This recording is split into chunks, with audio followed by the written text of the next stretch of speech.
Good morning. We'll get started here. We have a really lively conversation over here to my left. I know those folks. Good morning. It's so wonderful for all of you to be with us here this morning. As you are aware, this is the second in our three-part series that we fully intend will continue, but this is the second in the current phase of the series, talking about our Together We Will initiative related to public health and public safety in downtown Denver. I want to thank first our media partners, the Buell Public Media Center and Rocky Mountain Public Media, home of Rocky Mountain PBS, 89.3 FM Cuvo, Jazz, and 104.7 FM The Drop. It's a mouthful. So can we please give a hand to our great sponsors and hosts? It is so important that we have great community partners when we host such important conversations like this. So last session, those of you who joined us, you know that we focused very much on the law enforcement side of our work. It's really important that we continue to hone in on this theme of a holistic approach, of a theme that is very much equal parts enforcement and compassionate response. That is what the situation on our streets, that's what our community is calling for today. So through this series, we're really going to dive deep in each session on different components of the program.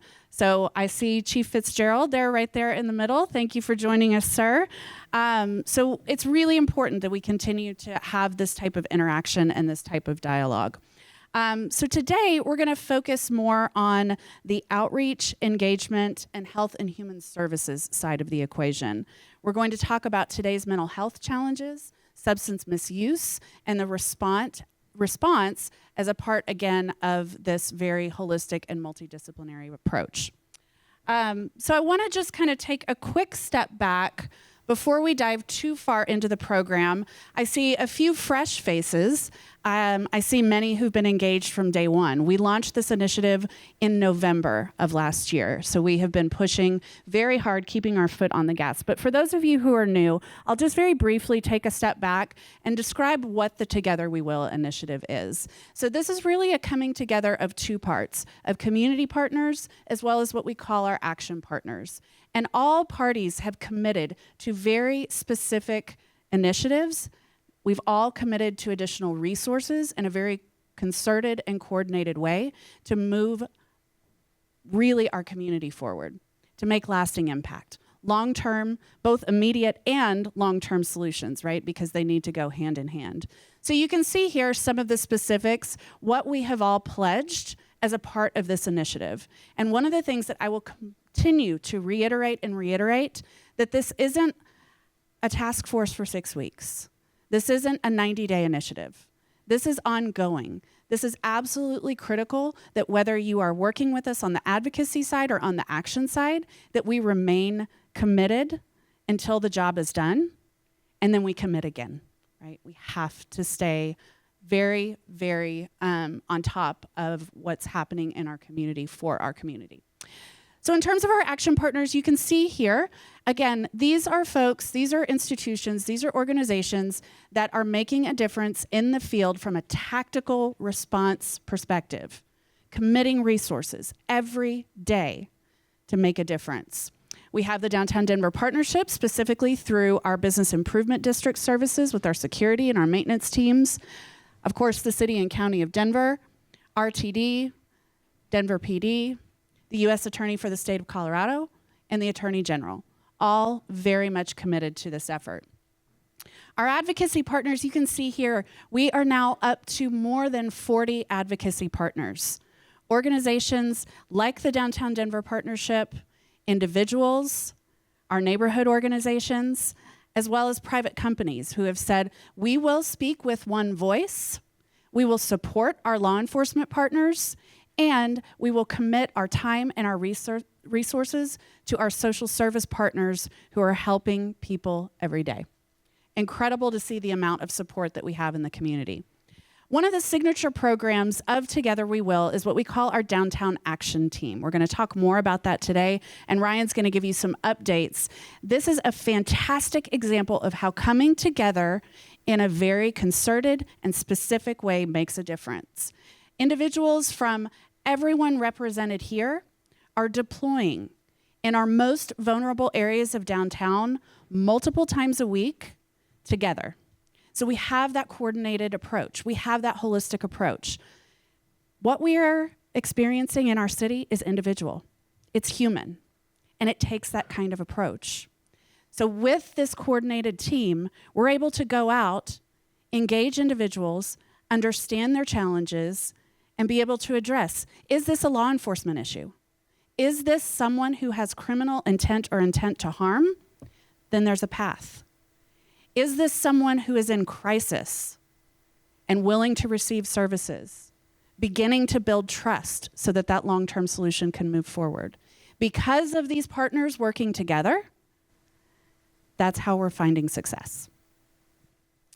So with that, I really would love to welcome Ryan Ertman, our Director of Public Safety and Security with the Downtown Denver Partnership. He is helping to work with these partners, to lead these partners in the Downtown Action Team and the effort as a whole. So Ryan's going to give you an update on our progress. Ryan.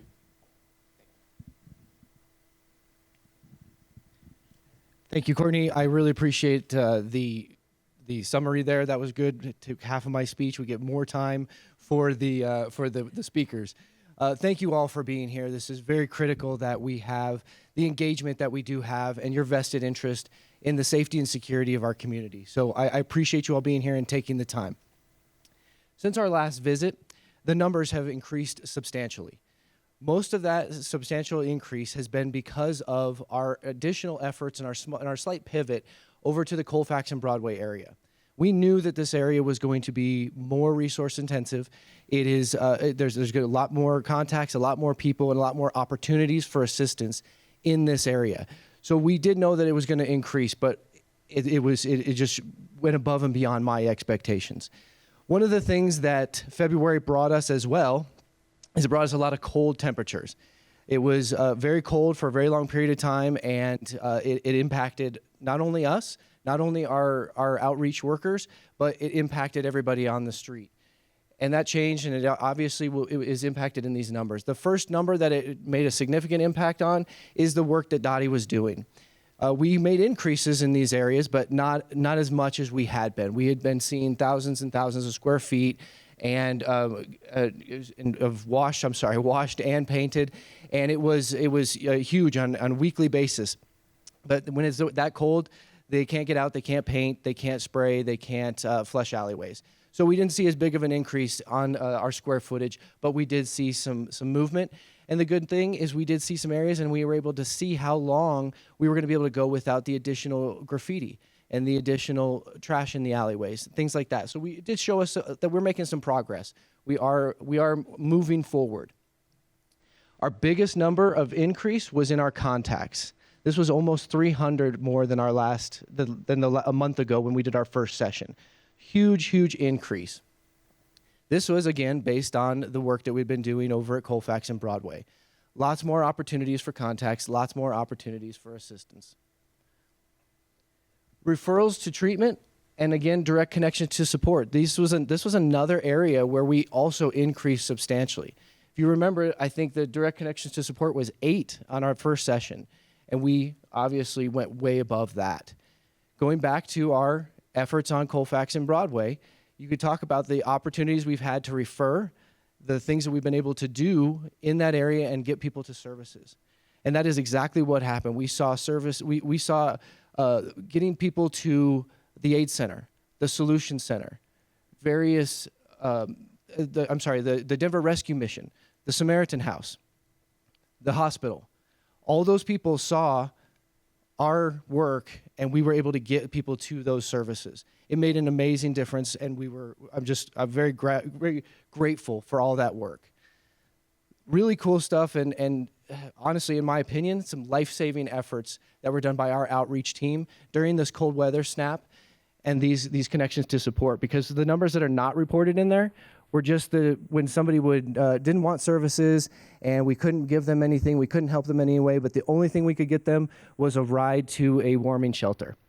We took that opportunity. That's a trust-building opportunity. We'll take you there. You're not getting in any trouble. You're not getting a ticket. We're just trying to get you somewhere safe and somewhere warm. So that's not even included in these numbers, but that was what a bulk of what our teams were doing during February. This is another number that increased pretty substantially. Notices of violation. When we began this process, we had the vision that we didn't want to just come in heavy-handed and start telling people that they were wrong and issuing notices of violation, issuing fines, and just being real, I guess, hammered about it. This time we did have to say, you're not making any improvement. We've talked to you, we've educated you, we've followed up with you. Now we're going to give you a notice of violation. The good news is that most of the re-inspections have come back in compliance. So we've been successful. The businesses are complying with the education and we're not having to issue any fines. The only fine is one that has been issued recently, and that's the only one that I know of so far. So great work. 235 arrests and summons. Well, as we said before, we're going to do everything we can to get you help. We're going to get you services. We're going to get you treatment. We're going to bend over backwards. Our police are doing the same thing. They're always asking, what else can we do? What's the root cause? How can we get you to service? What's the barrier that's keeping you from accepting our services? If they continue to act in the ways that some of them are acting, we have to hold them accountable. And 235 citations to this point, 120 days later, is what we have. So we're doing this on all ends, and it's a last resort. We're doing everything that we can from beginning to end. One of the things that we are really proud of, one of the things that we're trying to work on is we do not believe that we have enough capacity with what we're doing to properly address the substance misuse issue. So we are trying to get into conversations and trying to build some more partnerships with our public and our private entities to increase that so that we are better serving this community that still needs help in the substance area. So that is one of the areas that we're going to continue to improve on, and hopefully next time I'll be able to announce a new partner that we have with this. And then finally, I will tell you the most exciting thing that I got in an email the other day, and it was an update from an outreach caseworker. And in that update, they said, people are finally engaging. Well, that means what we're doing is working. It means the time that we're spending is well worth it. They are actually communicating back and forth, accepting our services, and talking to our outreach providers to get that help. Eventually they will take it. So that was the most, it meant the most to me because it was a very good step in our progress forward. But I'm really excited for you to hear all of the work that the compassionate work that our outreach providers are doing right now. And I know that we have a panel of experts that are going to talk about that. So I'll turn it over back to Courtney. And fantastic. Thank you, Ryan. Could you guys give Ryan a round of applause, please?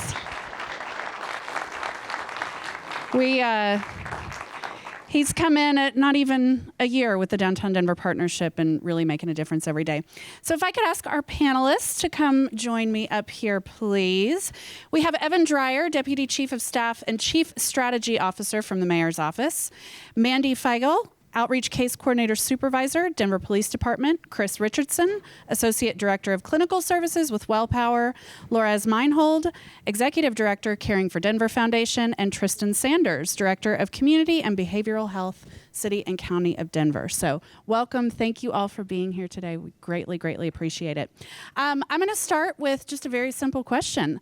I've run through the names and the titles, but I would love for each of you to introduce yourselves, talk a little bit about, what you're doing in your daily gig, and then particularly the relevance to why we're here in this conversation today. And Evan, we'll start with you. Thank you, Courtney. Am I on? Can you guys hear me? All right, great. Evan Dreyer, Mayor Hancock's Deputy Chief, one of Mayor Hancock's Deputy Chief of Staff. My role is largely as a coordinator and a facilitator. And in this regard here, when we decided that we needed to really work harder downtown, it fell to me to try to bring all of the different city agencies and many of the external partners together, really to increase, elevate, enhance the work that we needed to do downtown. Thanks. Mandy Fiegel, I'm the Outreach Case Coordinator Supervisor with DPD. So I supervise all of the Outreach Case Coordinators that are assigned to each police district, which, for those of you who don't know, we've got 6 police districts here in Denver, along with an Outreach Case Coordinator in the Special Operations Response Team. Our role is we are on the ground doing the outreach, or at least my team is. I guess I'm there to tell them what to do, I suppose, whether they like it or not.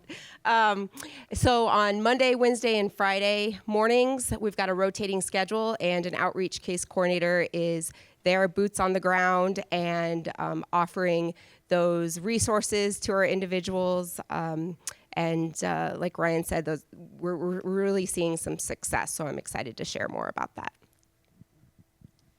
Chris Richardson, Associate Director of Criminal Justice Services with WellPower, formerly MHCD.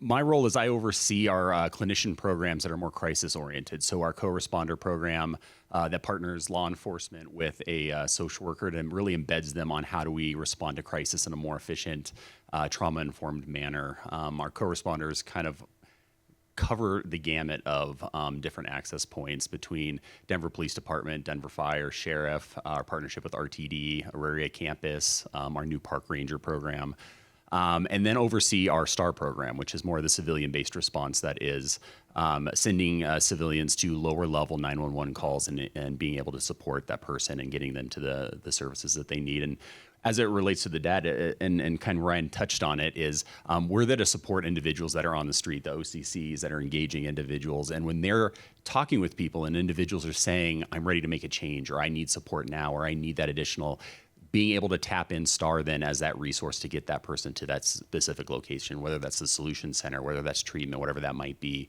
and really being that partnership between what these guys are building a relationship on and being able to help make sure that we're delivering on that next level of care for those individuals.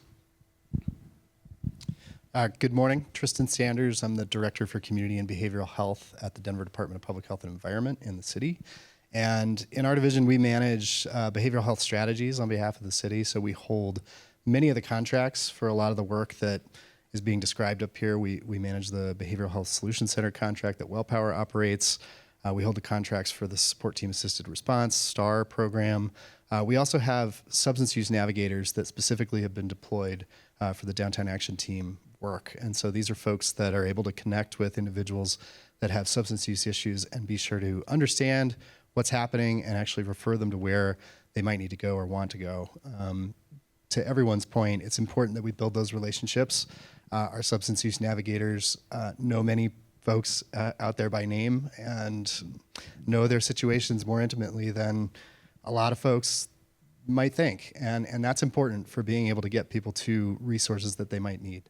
We're trying to build that trusting relationship so that we are successful when we do refer somebody for treatment and services.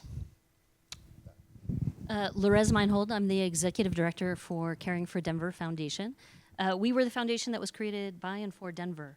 It was out of a sales tax in 2018 to specifically fund mental health and substance misuse. And so we have been doing that for the past 3 years. Many of the things you'll hear about are things that we work on, fund, partner with. So we are not only, what I'll say is we're not only a funder, but a capacity builder, a thought partner, a learning partner to say, how can we do things differently? How do we lift up maybe new solutions so that we can really think about what works best for community and really listen to community about what are the needs and how do we best respond to those needs in ways that are thoughtful, respected, understood, where people feel trust, where they feel connected to. Because we are really about creating access and that inclusive access and attention to fit and making sure there's care over time as people's needs change. It's wonderful, and I'll provide a testimony working with Caring for Denver ourselves with our security team that so many of you are familiar with. They are trained in an outreach first model, but we have not incorporated actual crisis intervention workers into our team. We've mostly utilized partners, and with a grant that we have in the works with you, we're hoping to be able to add that specialty to our teams from a multidisciplinary standpoint. So thank you all for your incredibly important work. Evan, I want to start with you because I think it's such an interesting time when we think about, kind of why now, what's different. And certainly this entire initiative wasn't born from one organization, right?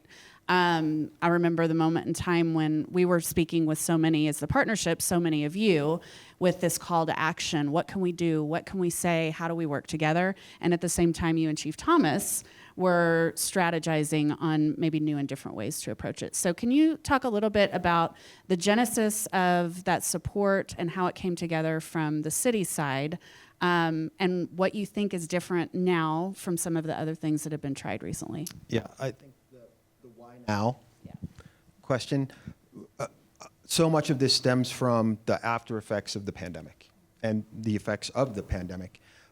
We were trying different things with different agencies in the city, including the police department, public health, and it was starting to feel like, well, nothing's working, and the conditions downtown aren't getting any better. So we need to do something different. The cleanliness of downtown, it was getting worse. Downtown was dirty. It seemed like there were more people out there trying to cause trouble, and we needed to do something different to hold them accountable. And there seemed like there were more people downtown who were sick, who needed help. And city government can do a lot. City agencies on their own and city agencies together can do a lot.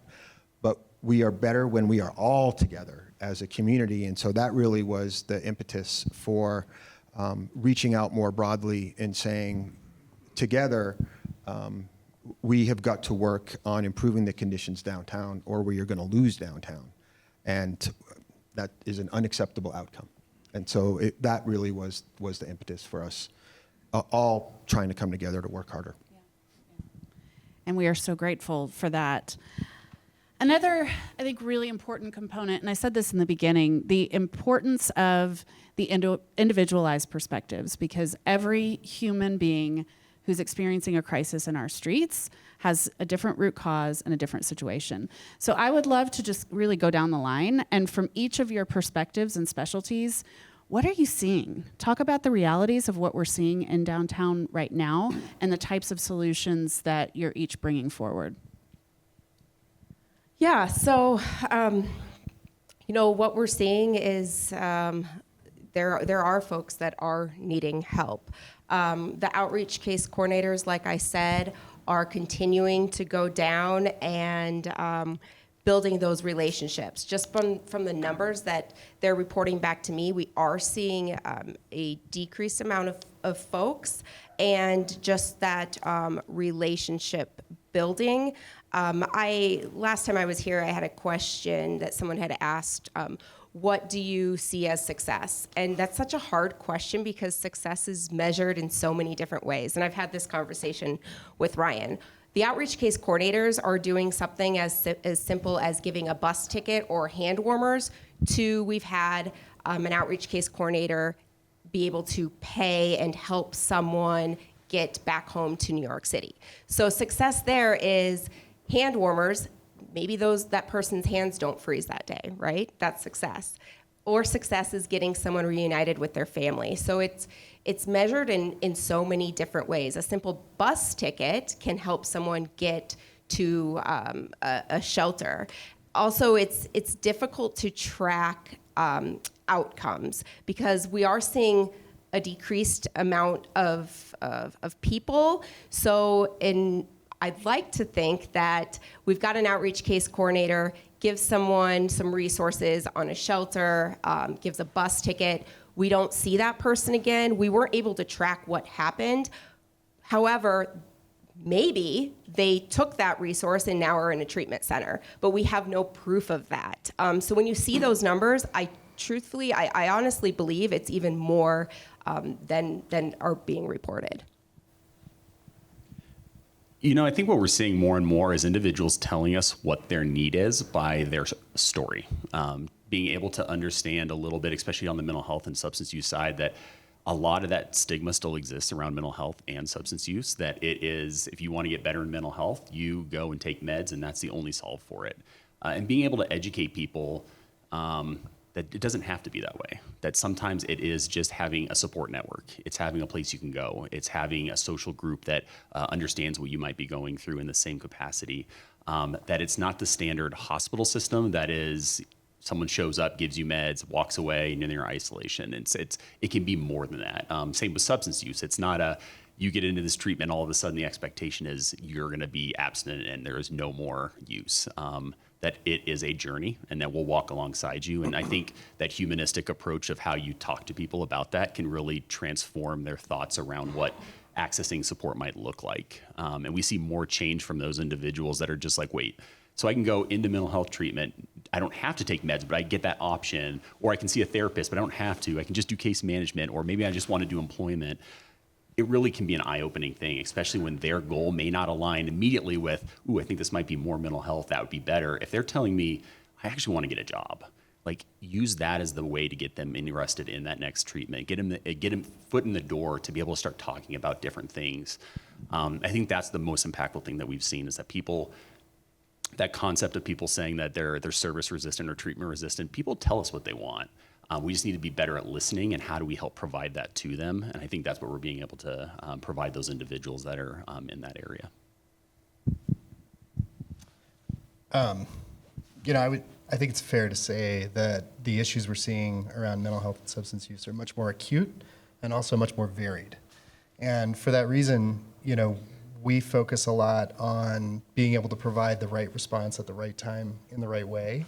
And we're so fortunate to have partners like Caring for Denver and WellPower and others to work alongside being able to vary the services we're offering.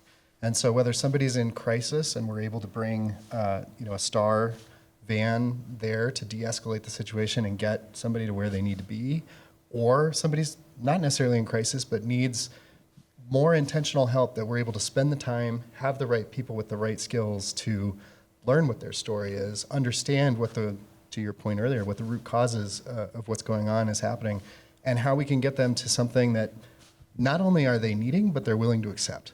And I think it's really that willing to accept part that we've leaned into more recently, which is understanding that not everybody's willing to accept the services we're offering. And so what they might accept is a conversation about their life, their circumstances now, and how we can understand what other things we can provide, whether it's a hand warmer, a bus ticket, a pair of socks, a shirt on their back, or even a ride somewhere. And sometimes one of the most successful things we do is connecting people back to whatever resources they already had, whether that's family or friends or others that can provide some of that care and support that they maybe already have in their lives. And so being able to vary those services has been a big focus for us in recent years, and continues to be in efforts like this. Just to build on what everybody else has said, it's really centered around the person. That is the key part. Nobody heals in isolation. Everybody heals in community. And so how do we find those intentional communities that people will connect with? Ones that engage the people being served as partners in the work, partners in the solution, partners in the evolution of that care, that are meaningful to them as a community. And community is not always a place. It's an identity. It is what I connect with. How do I want to come to healing and recovery? Where they are and in ways that work for them. So sometimes our systems of care work for people and sometimes they don't. So how do we also build up those community care systems, again, that reflect them, where they're going to feel that connection too?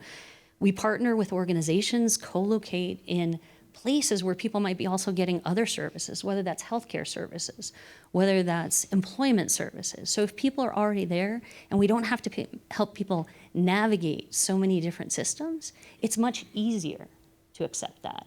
And especially if you're meeting, as you said, some of those other needs. People's mental health and substance misuse doesn't exist in isolation of other needs. And so how do we really center what we're building around people that are needing those services?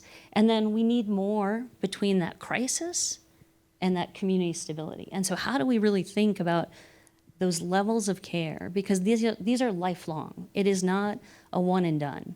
And so, again, having them engaged and connected to community means they'll stay in recovery for a longer period. So it's going to be important.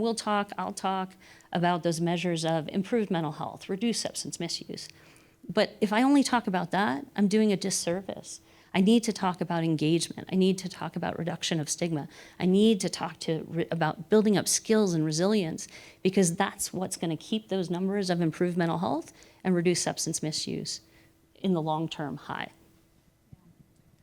Can I just maybe tie a couple of things together? I think Chris used the phrase that we need to do a better job of listening, and we do need to do a better job of listening. Tristan mentioned that there may be people who aren't willing or able to accept the services that we're offering. As part of the listening, we might need to change the services and offer different services until we can get to a point where the thing that we are offering is right for that particular person. But there is a balance. And I think we can't lose sight of, we've got to also hold people accountable too. We need to meet people where they are. It's always great if they can meet us as well. But I think the listening better and then adjusting our service offerings so we get more people to accept them. Yeah. Well, and I think that tees up, Mandy, what I want to hear more from you. You talked about kind of the different perspectives, whether it's a bus ticket, whether it's hand warmers. Will you paint the picture for us when you're out in the field, when your teams are out in the field? What does it look like from that first moment of engagement to figuring out what is the right service? Yeah, definitely. Well, I need to give all the credit to my team because I've done it a few times, but usually I'm behind the desk. So they've done an amazing job. Ryan had said, we've moved a little bit on Wednesdays to the Broadway and Colfax corridor. On Mondays and Tuesdays at 16th Street Mall. So when we started at 16th Street Mall, we were seeing more contacts. So starting in the morning, going out, there's always a little briefing. The outreach case coordinators do pair with fire, which is nice because there's been times where someone is needing resources, but I remember a time I was out there, he had hurt his ankle too. So as an outreach case coordinator, the medical stuff we can't do, right? But we were able to partner there. But just starting off, walking around and giving resources, there may be someone who says, nope, I don't want anything, but we come back 2 days later, still maybe doesn't want anything. Next week they do because we know them by name. And we do that, for a few hours. I'm sorry, getting back to my point now, on Wednesdays, we're back to the Broadway and Colfax corridor. There, we're seeing a lot more numbers or individuals, and what that is looking like, it sounds like it's usually about 8 to 10, 8 to 11. The outreach case coordinator, Kaylee Salinas, she's actually here today, has been going out. She's partnering, same with fire and RTD, outreach case coordinator, and spending a lot of time engaging with folks and really asking what they need. And it's, from my understanding, she's getting a lot of feedback and being able to give those folks the resources. Some of them have said, hey, I don't want anything right now, but I'll call you. And talking with Kaylee, they're following up with her. Kaylee shared with me that just a couple weeks ago when it was one of those really cold days, I suppose we've had a lot of those, with a lot of snow, she came across a woman who was laying on the ground, covered up with blankets. The blankets were wet because it had snowed so much. And she asked, what do you need? And she said, well, I need to move, but I have no way to move. Kaylee was able to give her a bus ticket, watched her get on the bus and gave her the directions, all the information to get her to a shelter. So, I mean, that's just one thing we've done, but there's been numerous amount of resources given. And like I said, small possibly to us, hand warmers, a bigger picture to other folks. So I've been out with some of your caseworkers. Yeah. And it is an amazing thing to see that gentle approach. Hey, my name is Matt. I'm an outreach case coordinator. How can I help you today?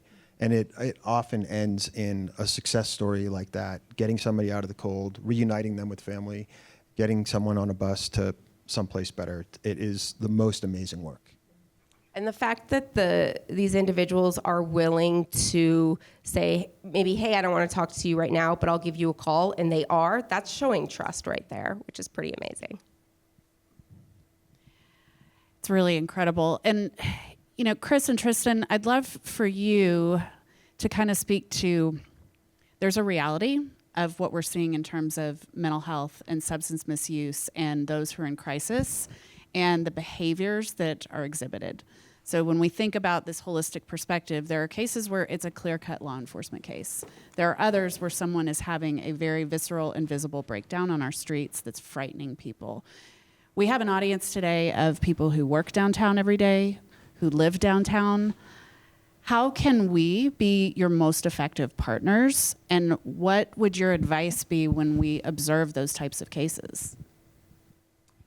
You know, I think specifically with those cases, it's notifying the right people. It's letting, depending on where the safety is, it's letting 911 know we need officers here, but we'd like a co-responder present as well. Because at the end of the day, we want individuals that are in that acute crisis to be able to get to a place where everyone walks away from the situation safe, but also gets them to the place that they need to go that is going to stabilize whatever might be going on in their life. But there's also those individuals that we come across, I'm thinking of one on the 60th Street Mall that was, she was in pretty acute crisis, but it was because she was feeling really sad, really lonely, isolated, and had thoughts of suicide. And that was a call that Star ended up going on because there wasn't that safety component. And it was a community member that actually called 911 and said, can I have Star come down here to talk to this lady? And what made that unique situation is her history with hospitalizations was, well, they're going to lock me up, and then I don't know when I'm going to get out next. And so we started talking with her about what was going on, and she's just like, I don't know where to go. I don't know what supports I have. I'm new to Denver. And we started talking to her a lot more about like some alternatives that aren't a hospitalization, Solution Center being the main one. Talked to her about that being a voluntary option, that it is still staffed by really good trained people that can help support her, can get her connected to the next level of supports. And to her, that instantly lifted her mood of, wait, so I can go somewhere, I can get help that isn't going to lock me up, not going to make me feel like I'm a person with mental health, but instead offer supports and treatment and alternatives. And all of that is just how do we better message out the alternative responses that are available to not only downtown, but the entire city of Denver? How do we message that STAR is available to anybody that's in low-level acute crisis that needs support, whatever that might be, and that there is still co-responders available that are that higher level behavioral health supports? And what I love the most, and I love that Lorez is here because she basically pays for everything that I do. So, is Me too. I love that our teams actually get to be that unique eye in the city of gaps that we consistently see when we come across people. When someone says, I need this, and we're just like, yeah, like, why don't we have that set up quite yet? And then we get to actually turn that back and talk to our partners and say, well, how do we create something that actually solves that problem? The SOS camps, I think, came from some of that discussions. The RV places where people can legally put their RVs. So there is these kind of like, there are these forward-facing programs that actually get to shine a little bit of light of how do we actually improve our systems to be able to help those people that are in crisis. So when our communities when we do advertise at the loudest, however we can do that, here are the resources that people can call when they witness something in that situation. But also how do we make sure that those services that we can get them to aren't just our standard, it's jail, it's hospital, or it's nothing. That there's that gray area that we can actually come up with some pretty creative and innovative programming. I get a call or a text from your people every week, like, hey, can we do this? Yeah.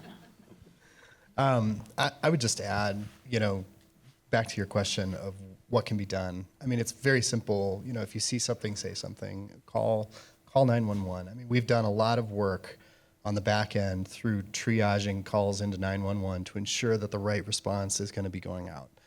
STAR is an amazing program. It's able to, really address those acute mental health crises that are happening in the streets.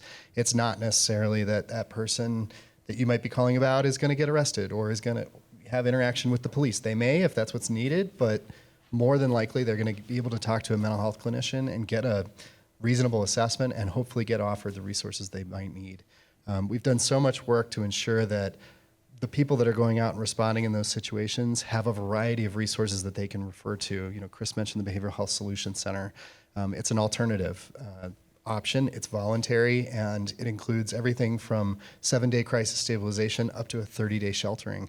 You have to come through a first responder. So you're helping somebody by calling and ensuring that that resource goes out and gets people to where they need to be. And it's similarly a great point. I mean, we hear so many things from a lot of our outreach teams of what the various needs are out there. And it's so nice to have partners like Lorez and Caring for Denver to be able to talk about that and strategize about how we bring that into being. We think about the various resources that we offer through our office. We've got a Wellness Winnie, which is a mobile behavioral health unit providing, basic human needs to folks, but they're also similarly able to connect to these more intensive resources that might be needed in the moment. STAR being a great program, outreach case coordinators, co-responders. I mean, the list just goes on and on and on about the resources that could be available. And so you're really doing a service by just saying something, calling. If you see somebody in crisis, if you see somebody that appears they may need a more intensive outreach, it's there and it can be accessed. So don't be shy. We'll plug our app later to help with that. Lorez, you have such a fascinating and important position because you have your finger on the pulse of all of this, right? So you're really seeing this holistic picture on a regular basis. With obvious bias admitted with our panelists today, where are you seeing some of the greatest successes in moving the needle? And where do we as a community have our greatest challenges? Thank you. Thank you for that question. And, again, I should say great partnership here and great partnership with community. And that really is what's important, because what we can do also is help build those connections. So cities have a role to play in care and treatment. Communities have a big role in care and treatment. We all have a big role in care and treatment. And so how do we really connect? And then some of this is also, how do we innovate? Because if we do the same thing, we've heard this, if we do the same thing, we get the same results. So how do we think differently? That's where STAR came from. Even as we're thinking about co-responders, sometimes people think, well, that's just placing a licensed clinical social worker with police. But in fact, it's with firefighters. And we just recently added 2 to Parks and Recs. And so how do we give entry points to care and recovery in so many places? The importance of case managers, but also how do we think about what we measure differently as well? An important part is we're dealing with the crisis, but if we don't get people out of crisis and into care, then we're not truly successful. So how do we measure that? How do we figure out how to get there? But we have been able to get close to 100 million out in the last 3 years to over 200 unique organizations and agencies. And we have been able to, our annual report that is getting ready to come out, which I'm going to cheat on my numbers in a second because it hasn't come out yet. In the last year, we've seen a 71% improvement in mental health. We've seen, of the people served through our grants, we've seen reduction in substance misuse, around 75%. We've seen 94% of folks not enter or not recidivate within the justice system because of mental health and substance misuse. And it is this collective approach that's doing it, and really focused on equitable outcomes for mental health and substance misuse in this path as well. And so that's all super important. And so when I talk about those numbers, what it really is that we've made sure that, and when I say we as everybody here, we as everybody in the audience, we as those 200 organizations. So I'm not saying we Caring for Denver. Everything we do is in partnership and collaboration. But 6,000 Denverites received clinical services. 23,000 Denverites received care in communities, 4,000 engaged in recovery spaces, 200,000 were reached with messages about trauma and healing, and we funded over 200 organizations to deliver and lift up and say, we all have mental health. And sometimes it's good and sometimes it's not so good. And so we can recover together in the ways that reflect us. And so the impact we're having is great. And it's great to say all these numbers, and truly, what does it mean? The meaning is the stories we get as well. So Safe Outdoor Spaces is one of it. It's Colorado Village Collaborative. They work with communities that are unhoused. And so what we have funded in each of the sites is a licensed clinical social worker and a peer specialist. And a peer specialist is somebody that has gone through recovery themselves, likely unhoused, misused substances, might have touched the justice system, but they've been trained in recovery so that both they can protect their own recovery but help other people towards that recovery. And because of that placement, over this last year, in those safe outdoor spaces, 72% of folks connected to services, medically assisted treatment, substance misuse services, mental health services. That's incredible engagement. And it's because it's in places and spaces they're at, they're receiving other services, they feel that they can get care in a non-judgmental space. And so we need to keep on thinking about how we create more spaces of healing. So well said. Well, I have a very long list of questions still to go, but I do want to pause and see, this is so important that this is a dialogue. And that's one of the commitments that we've made through this initiative, that this isn't etched in stone. It's not a plan that's solidified. It's a plan that takes discussion and feedback and participation from everyone here. So with that said, we'd love to entertain some questions and comments from you all. So popcorn style, stand up, we'll run a mic out. Question do we have here in the middle?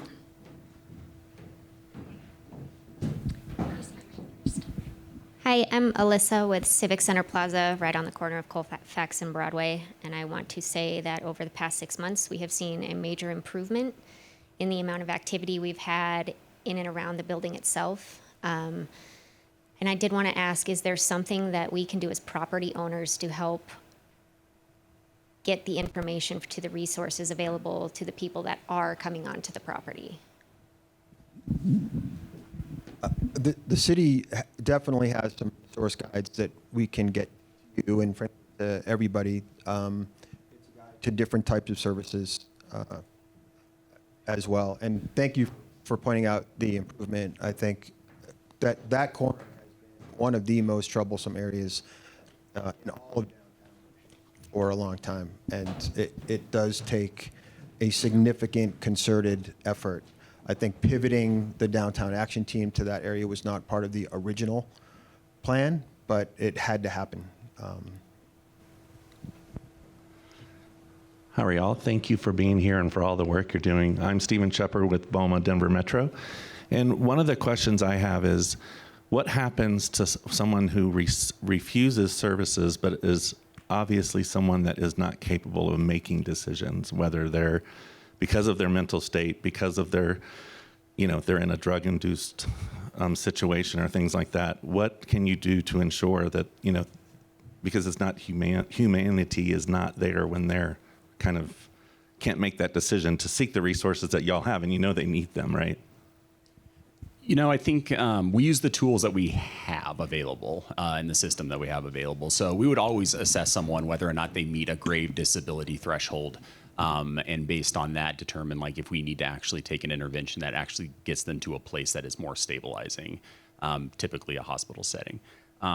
But in those situations where not everyone falls into that exact blanket criteria, but we still recognize that they may not be in a place that they can accept help, or maybe it's they're still pre-contemplative, they're really not tipped over into how the concern really could affect you, especially individuals that are negative 20-degree days, if the mental health is impacting their decision making on that. We usually get together as a team and kind of game plan what strategies can we apply that actually pull other communities in. We're talking directly with Denver Health, possibly. We're talking directly with maybe even Colorado Access, the insurance provider, to say, what can we actually provide for this individual and wrap them around in services that ensure that they can be safe, but also give the ability that when they are ready to make a change, they can start adding to that.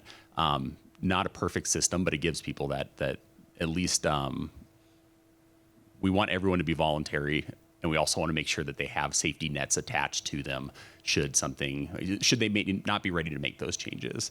At the end of the day, we want someone to be able to have that conversation ongoing. And if it ever hits that point where we might not see you tomorrow because it's too cold and you might freeze outside, we want to make sure that we're taking the steps to still have that conversation in the future. That is the hardest question of all. And it's the thing that we all grapple with the most. How do we as systems, as community, handle a case like that, a person like that? And that's today in cities all across the country is probably the hardest question that we're wrestling with. You've seen Mayor Adams in New York try to roll out a new approach The California Care Court model is another effort. There's a piece of legislation here that's being heard in the Colorado legislature this session that addresses this issue. We're working on a potential pilot as well. It's the hardest question of all. Good morning, everyone. My name is Elber Wedgeworth, and I'm glad you said Denver Health, young man, because that was my question. I basically am working with Donna Lynn, the new CEO of Denver Health, and we really would like to enhance our relationship with all of you and be more of a partner. And I'd like to hear from all of you in terms of ideas or suggestions you have and how I can help be the liaison between you and Denver Health Services, not only our mental health services, our community clinics, Denver Cares. I mean, we have, as a safety net, as you know, we have all these different types of services and very committed employees that are wanting to work with you and do. So that's my question. Hi, Evan. Well, I mean, Denver Health role in all of this right now, everything from beds in the facility to paramedics out on the street.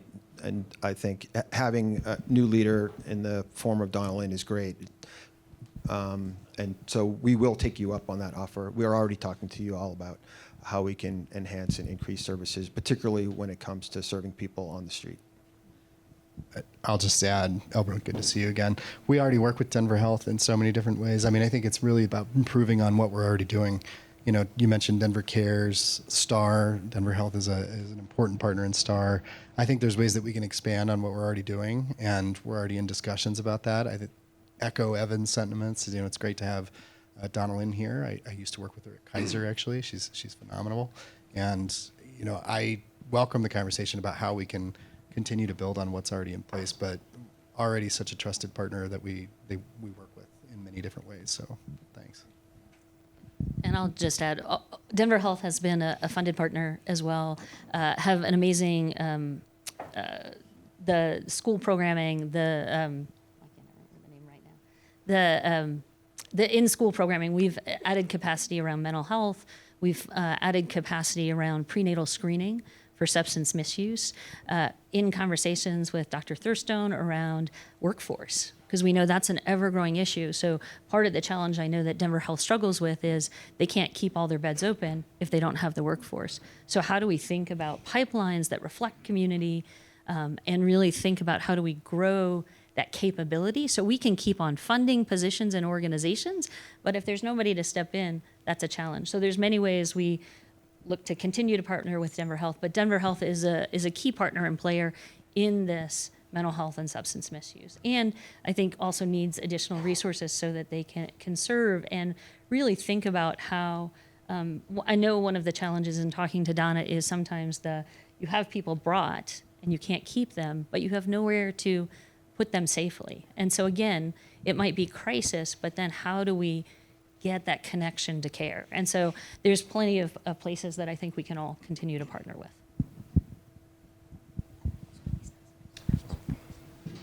Hello, my name is Sal Tripodi. I'm a resident in downtown and interested in what you all are doing. And thank you very much for what you're doing, and in particular, the community that you help build for these people. I have a brother who suffers from very severe mental illness, and had he not had the family sticking behind him, I think he would have had a very different experience. And so there are many of these people on the street who don't have that support, and that's what you're helping to create, and I thank you for that. I wanted to know what the process is when a sweep is done of a street encampment, and how some of you might get involved with that. What opportunities do you try to avail yourself of when that's happening, when people are being moved from where they have been camping? And are there services that are provided at that time, or what's the process? I don't really understand it very well.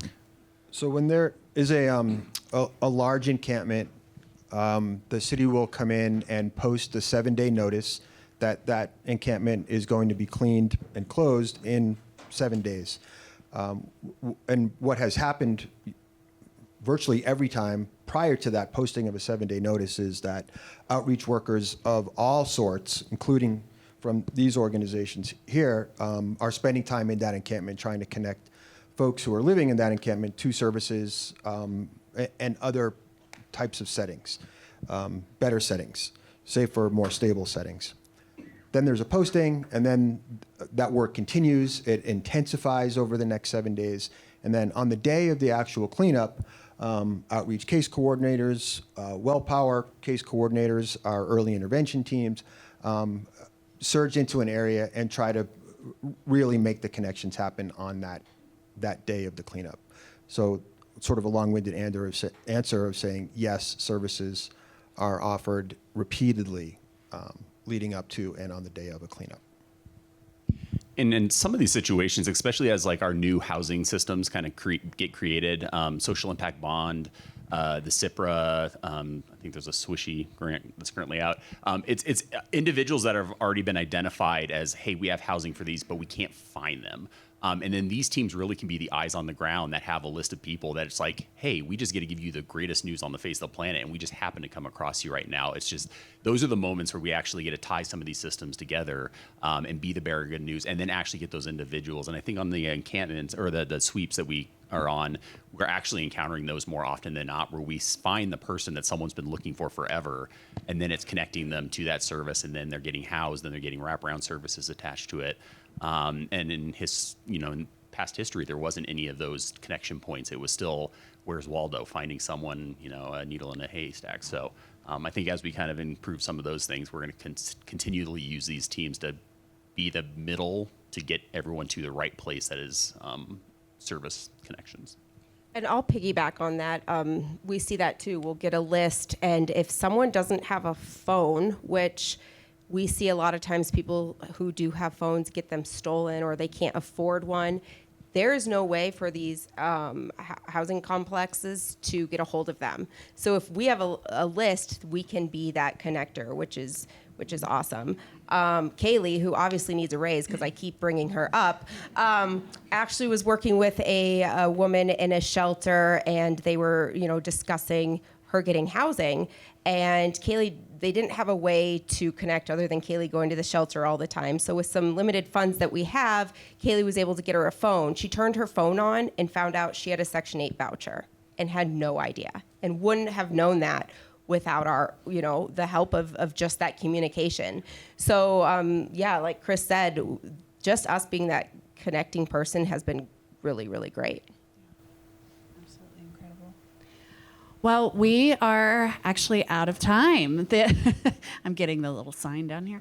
An hour goes by fast. I do want to mention Chief Fitzgerald and all that you're doing with RTD. It's really incredible, and I have to commend the work that you all have adopted a very similar model in what you're doing, because we know that our public transit system is such an important part of our city. So thank you for all that you're doing as well. Absolutely. So I think, a few takeaways from my perspective as I've listened to all of you. It's so incredible. One, I think this theme of obviously collaboration, that's the obvious one, right? Partnership and collaboration is absolutely key. I think this importance on being nimble, and I'm going to say it again, the individualized approach, turning on a phone and learning that you have a voucher. That's incredible. I think we all need to give Kaylee a round of applause, apparently. And a raise. And a raise. Because that truly is where the difference is made.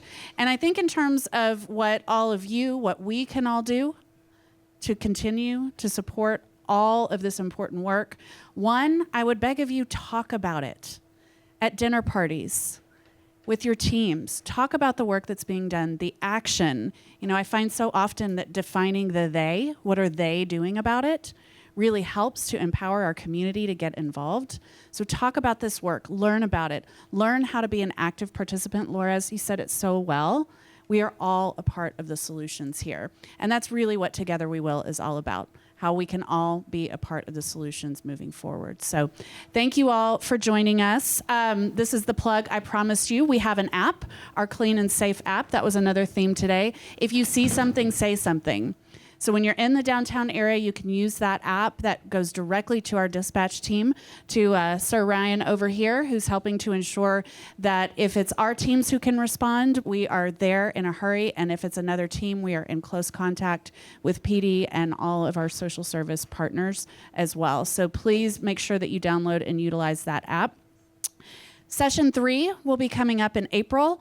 In that session, we're going to be talking about really the judicial side of this, taking it from law enforcement, outreach, and then how the judicial system is a partner in our efforts as well as a community. So again, downtowndenver.com/safety is where you can find more information about this initiative as well as our regular updates. And I hope to see you all in April. Thank you for being here. And thank our panelists one more time, please.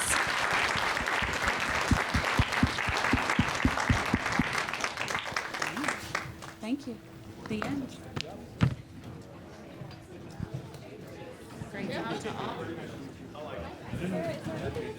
So